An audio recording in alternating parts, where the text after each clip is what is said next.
ఇంతవరకు వాళ్ళు ఇచ్చింది లేదు. అంటే నిరుద్యోగుల కాడికొస్తేనే ఇవన్నీ జరుగుతాయా? ఎలక్షన్లు పోస్ట్ పోన్లు కావు, వాళ్ళకి కావాల్సిన మంత్రి పదవులు ప్రమాణ స్వీకారాలు పోస్ట్ పోన్లు కావు, వాళ్ళకి రావాల్సిన అలవెన్స్లు పోస్ట్ పోన్లు కావు. ఒక అన్ఎంప్లాయీస్ కాడికి వచ్చేసరికి పోస్ట్ పోన్లు అయితే. చెప్పండమ్మా, మీరు ఎక్కడి నుంచి వచ్చి? మేము నాగర్ కర్నూలు డిస్ట్రిక్ట్ నుంచి వచ్చాను సార్. నా పేరు మంజుల. మేము గురుకుల అభ్యర్థిని, నాగర్ కర్నూలు డిస్ట్రిక్ట్. అసలు ఏం జరిగింది? అసలు ఇక్కడ సీఎం ఇంటి దగ్గర రావాల్సిన అవసరం ఏముంది? మాకు ఇంతకు ముందు గురుకుల పోస్టులు జరిగి ఆగస్టులో ఎగ్జామ్స్ కంప్లీట్ అయినాయి సార్. తర్వాత రిజల్ట్ వచ్చింది. ఒక్కొక్కరికి కామన్ పేపర్ పెట్టడం వల్ల ఒక్కొక్కరికి 4 జాబ్లు 5 జాబ్లు 3 జాబ్లు 2 జాబ్లు వచ్చినాయి సార్. వాళ్ళైతే అన్ని జాబులు చేయలేరు కదా. మాకు సెకండ్ లిస్ట్ ఇచ్చి డౌన్ మెరిట్ లిస్ట్ ఇచ్చి, అంటే పీజీటీ టీజీటీ, ఫస్ట్ ఏమో డిగ్రీ లెక్చరర్, తర్వాత జూనియర్ లెక్చరర్, తర్వాత పీజీటీ అంటే పెద్ద హై స్కూల్ వాళ్ళకి, తర్వాత నార్మల్ గా టీజీటీ అలా ఫిల్ చేస్తే పెద్ద పోస్ట్కి వెళ్ళిపోయిన తర్వాత మిగిలిన పోస్టులని సెకండ్ లిస్ట్ ఇచ్చి మాకు ఇవ్వాలని మేము కోరుకుంటున్నాం సార్. మేము ఆల్రెడీ ఏదో 10 మార్కులు 20 మార్కులు వచ్చేం లేదు సార్. మేము మెరిట్ లోనే ఉన్నాం, కానీ వాళ్ళకి 2-3 జాబులు రావడం వలన మేము బ్యాక్ లాగ్ అయిపోతున్నాం. ఇప్పుడు ప్రభుత్వం ఏం చేయాలంటే, గవర్నమెంట్ మేము కోర్టుకు కూడా వెళ్ళినాము, కోర్టు కూడా ఇంటరిమ్ ఆర్డర్స్ ఇచ్చేసింది, సుప్రీంకోర్టు ఆర్డర్ ప్రకారం ఇచ్చేసింది.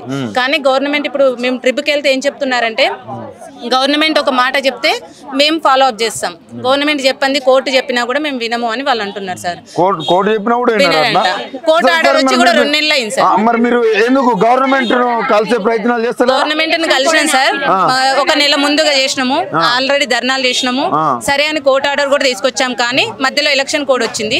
ఎలక్షన్ కోడ్ తర్వాత 2 రోజుల ముందు నుంచి మేము తిరుగుతున్నాం. ఎలక్షన్ కోడ్ అయిపోతుంది. మేము బల్మూరు వెంకట్ సార్ ని గెలిచినాము, తర్వాత పొన్నం ప్రభాకర్ సారు, శ్రీధర్ బాబు సారు, తర్వాత సీతక్క, ఆయేషా మేడం. మీకోసం ప్రజావాణి ఉంది, ప్రజావాణి దగ్గర కూడా వెళ్ళినాం సార్. అక్కడ మళ్ళా విక్రమార్క సార్ ని కల్పిస్తామన్నారు, మమ్మల్ని పక్కకు నిలబెట్టారు సార్, వెళ్ళిపోయారు సార్. ఇలాగే క్యాడర్ నిలబెట్టేసి పంపించారు సార్. ఇప్పుడు 10 మంది నిలబెట్టమన్నారు, మిగతా వాళ్ళందరూ పక్కకు నించోమన్నారు. 2 డేస్ అది ఇది అని అంటున్నారు. 2 డేస్ పిఎస్ఆర్ బయటకు వచ్చి ఏం చెప్పారంటే, 2 డేస్ లో మీకు అపాయింట్మెంట్ లెటర్ తీసుకుని రండి అంటే, మాకు అపాయింట్మెంట్ లెటర్ ఎవరు ఇస్తారు? మేము డిస్ట్రిక్ట్ నుంచి 33 జిల్లాల నుంచి వచ్చినాం, పిల్లల్ని వదిలేసి ఫ్యామిలీని వదిలేసి వచ్చినాం. 2 రోజుల తర్వాత రండి అంటే అందరు ఎలా వస్తారు సార్? మళ్ళీ వస్తామా? ఖర్చులు పెట్టుకొని పిల్లల్ని వదిలేసి ఫ్యామిలీని వదిలేసి మళ్ళీ రావాలంటే మేము ఎక్కడికి వెళ్ళి వస్తాము? మేము అలా వెళ్ళాము అని అక్కడ గొడవ చేసినాం సార్. చేసినాక లోపలికి వెళ్ళి పర్మిషన్ తీసుకొని వచ్చారు. మరి 4 మెంబర్స్ ని మాత్రమే లోపలికి తీసుకెళ్లారు, మిగతా వాళ్ళని ఇక్కడ పంపారు. మరి అక్కడ సార్ కలుస్తారా, పిఏ జైపాల్ రెడ్డి సార్ తో కల్పిస్తాము, అక్కడికి వెళ్తే కంపల్సరీ సొల్యూషన్ వస్తుందని చెప్తేనే మేము ఇక్కడికి వచ్చినాము. ఒకవేళ సార్ ఎలాంటి ఆర్డర్ ఇవ్వకుంటే మేము మాత్రం నైట్ అయినా ఇక్కడనే ఉంటాము. ఈ రోజు ఉంటాం, రేపు ఉంటాం, ఎప్పుడు ఉంటాం సార్. సొల్యూషన్ ఇచ్చే వరకు ఇక్కడనే ఉంటాం సార్. మేము అన్యాయమైన కోరిక అయితే కోరట్లేదు సార్. మేము మెరిట్ లో ఉన్నాం కాబట్టి మా ప్రకారమే రావాలనుకున్నాం సార్. వాళ్ళు ఇప్పుడు మాకేం చేయాలనుకున్నారంటే, ఇంతకు ముందు వీళ్ళందరినీ జాబ్లు ఇస్తే 2000 మందే బాగుపడతారంటే, మీకు రావాలనే మేము మిమ్మల్ని గెలిపించుకున్నాం. ఇప్పుడు మాకు ఇవ్వకపోతే మళ్ళీ మేము ఎందుకు గెలిపించుకుంటాం?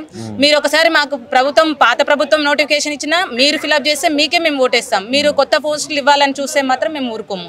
పెద్ద ఎత్తున ధర్నాలు చేస్తాం, రాస్తారోకలు చేస్తాం. దేనికైనా బ్యాక్లాగ్ ఇవ్వద్దు, ఫిల్అప్ చేయాలి. అంటే వాళ్ళ క్రెడిట్ కోసం వాళ్ళు ఈ పని చేస్తున్నారు. కొత్త నోటిఫికేషన్ ఇవ్వాలి అని అనుకుంటున్నారని మాకు తెలిసింది సార్. కొత్త నోటిఫికేషన్ ఈ బ్యాక్లాగ్ కొత్త నోటిఫికేషన్ ఇవ్వాలనుకుంటున్నారు. పాత డిఎస్సి ఎప్పుడో జరిగింది, డిఎస్సి వాళ్ళకి ఇచ్చారు, తర్వాత పీఈటీ వాళ్ళకి ఇచ్చారు, అందరికి ఇస్తున్నారు. కానీ మాది మాత్రమే బ్యాక్లాగ్ పెడుతున్నారు సార్. అలా పెట్టకుండా మాది ఒక్క పోస్ట్ కూడా బ్యాక్లాగ్ లేకుండా డౌన్ మెరిట్ లిస్ట్ ప్రకారం ఫిల్అప్ చేయాలని కోరుకుంటున్నాను సార్. ఈ సోదరిని నేను ఇంత ముందు కూడా చైతన్యపూర్లో కూడా ఈ అక్కడ నేను కలిసిన అశోక్ సార్ వాళ్ళ ఇంటికి దగ్గర టెంట్ పడేసారు, పోలీస్ స్టేషన్ లో పాలు కూడా చేసారు. ఆ రోజు మీ పిల్లలు కూడా ఉన్నారు పాపం, వీళ్ళ పిల్లలు కూడా ఉన్నారు పాపం. మీ పిల్లల్ని తీసుకొని వచ్చారు. ఈ పరిస్థితి ఉంది. అరే ప్రజాపాలన, మీ ప్రజాపాలన ఎవరు కాదంటారు? మీ కాంగ్రెస్ ప్రజాపాలన రా వచ్చి కాలు వాళ్ళు కూడా ఇలా తిరగారు సార్. మేము చదువుకొని కుక్కల్లాగా రోడ్ల మీద తిరగాల్సిన పరిస్థితిని మాకు కల్పిస్తున్నారు సార్. ఇలా తిరగాల్సిన పరిస్థితి ఏంటి సార్? మాకు టీచర్లమే మేము అందరినీ ప్రపంచం మొత్తం మేము తయారు చేస్తుంటే మేము మాత్రం మీ వెంట తిరగాల్సి వస్తుంది సార్. ఇప్పుడు మా పరిస్థితి ఇలా తిరగాల్సింది. అసలు మీకు కోర్టు ఆర్డర్ ఇచ్చినా మరి అమలు చేయకపోవడం ఏంటిదో మాకు అర్థం కావాలి. మీరు ఎక్కడి నుంచి వచ్చారమ్మా? నల్గొండ డిస్ట్రిక్ట్. నల్గొండ ఇక్కడ నుంచి దాదాపు 200 కిలోమీటర్లు ఉంటది ఇక్కడ జూబ్లీ హిల్స్ నుంచి. అంటే ఎప్పుడు బయలుదేరారు? మేము నిన్ననే వచ్చినాము నల్గొండ నుంచి వచ్చి ఎల్బీనగర్ లో ఉండి అక్కడ నుంచి మళ్ళీ ఇప్పుడు రావడం జరిగింది. ఏంది కష్టంగా అనిపిస్తలేదా? చాలా సార్, ఇది చాలా దారుణం కూడా. మాకు కోర్టు నాకు స్టే ఆర్డర్ ఇచ్చి ఇంటిమేషన్ ఆర్డర్ ఇచ్చినా కూడా దాన్ని పక్కకు తోసిపుచ్చి రిక్రూట్మెంట్ అనేది ప్రభుత్వం ఏమంటుంది? ప్రభుత్వం ఏమంటారు ఇప్పుడు మళ్ళీ ఇంక ఇప్పుడు ఏం స్పందన అనేది అయితే అసలు లేదు. ఇంకా వాళ్ళకి ఫస్ట్ 1:1 చేసినాక మరి 2 months పడతా 3 months పడతా అసలు అదంతా ఎందుకు సార్? ఇప్పుడు స్కూల్లో కాలేజ్లో అడ్మిషన్స్ కి అయితే ఏ విధంగా ఒక్క సీటు కూడా మిగలకుండా ఫిల్ చేస్తారో అదే విధంగా మమ్మల్ని కూడా అట్లా ఫిల్ చేస్తే మాకు ఈ దుస్థితి వచ్చేది కాదు. ఎగ్జామ్ మాత్రం ఒకటే పెడతారు, ఒకటే ఎగ్జామ్ పెడతారు, అన్నిటికీ ఒకటే ఎగ్జామ్ పెట్టినప్పుడు జాబ్లు ఇచ్చే విషయంలో మాత్రం అదే ఒక్కొక్కరికి 4 3 ఇవ్వడం ఎందుకు? చేస్తారా సార్? చెయ్యరు కదా. అది కూడా చెప్పండి, ఎందుకంటే సీఎం అర్థం కావాలి. ఒక్కరు 4 జాబులు చేయరు సార్. మరి ఎందుకంటే 4 సాలరీలు ఇట్లా ఏమైనా వస్తున్నాయి? చిన్న పోరలకు తెలుసు సార్ 4 జాబులు ఎట్లా చేస్తారు అంటే ఆ కోవాలో కూడా ఉండొచ్చు మరి. వాళ్ళు ఆలోచనలో ఇట్లా ఉన్నాడేమో సీఎం. ఎందుకు వస్తలేదో నాకు అర్థం కావట్లేదు సార్. ఏం చేయబోతున్నారు అసలు? మీ డిమాండ్ ఏంది? నెక్స్ట్ ఏం చేయబోతున్నారు? మాకేం లేదు సార్. డిమాండ్ 9,210 పోస్టులు పడినాయి. వాటిని కంప్లీట్ గా డిసెండింగ్ ఆర్డర్ ఒక వెబ్ కౌన్సిలింగ్ ద్వారాను వెబ్ కౌన్సిలింగ్ పెట్టండి. ఎవరికి నచ్చింది వాళ్ళు ఫస్ట్ తీసేసుకుంటారు. ఎవరు ఏ విధంగా ఉంటే ఆప్షన్. ఇప్పుడు 1:2 పిలిచిన వాళ్ళందరినీ వెబ్ కౌన్సిలింగ్ పిలువు. వచ్చిన వాళ్ళు ఉద్యోగం చేస్తారు, రానోళ్ళు ఇంటికి వెళ్ళిపోతారు. ఆ వెబ్ కౌన్సిలింగ్ పెట్టక నువ్వు ఫస్ట్ 1:1 నేను పిలిచినా ఈయనకి 4 ఇచ్చినా, ఆ 4 తర్వాత ఇంకొకరికి 3 ఇచ్చినా, నువ్వు ఇచ్చినా అని చెప్పుకొని మళ్ళీ అన్ని బ్యాక్ లాగేసి మళ్ళీ ఇంకో నోటిఫికేషన్ వేసి ఎవరిని ముంచుతున్నారు సార్? చదువుకున్న విద్యార్థులనే ముంచుతున్నారు. మేము ఇప్పుడు